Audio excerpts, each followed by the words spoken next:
دیکھو نا امام اعظم ابو حنیفہ رحمۃ اللہ علیہ، سب سے زیادہ جن کے جب سے وہ دنیا میں تشریف لائے پیروکار ہیں ان کے، جو ہیں وہ کروڑوں کی تعداد میں، عرب سے زیادہ۔ فرماتے ہیں کہ میں نے 40 سال کی نمازیں اپنی ساری ریپیٹ کی، دہرائیں، اعادہ کیا ان کا، کیونکہ میں نے محسوس کیا کہ 40 سال جو نمازیں پڑھی ہیں ان میں فلاں کوئی کمی رہ گئی ہے جو نہیں رہنی چاہیے تھی۔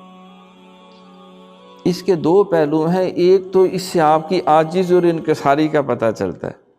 جو امام نہیں، امام اعظم ہے، وہ اپنی نماز جو سب سے بڑا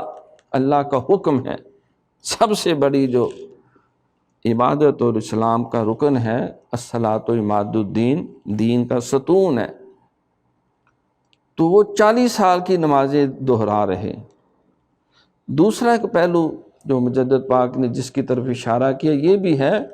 کہ بندہ مومن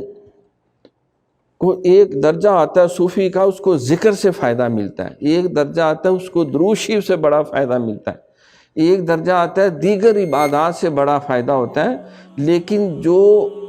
ولایت اولیاء کے درجے پہ فائز ہوتا ہے،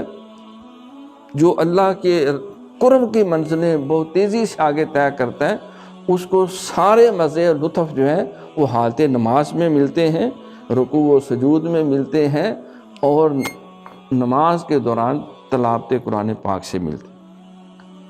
تو دیکھو، اگر آپ نے 10 سال کی عمر میں، 12 سال کی عمر سے، 15 سال کی عمر سے اگر آپ نمازی ہیں،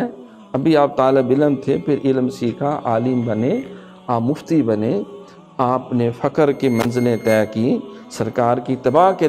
کئی درجے طے کیے، تو وہ نماز جو آپ نے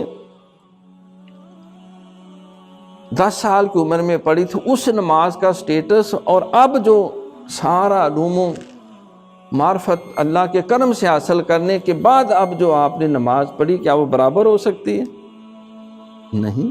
اس وقت تو اتنا شعور نہیں تھا۔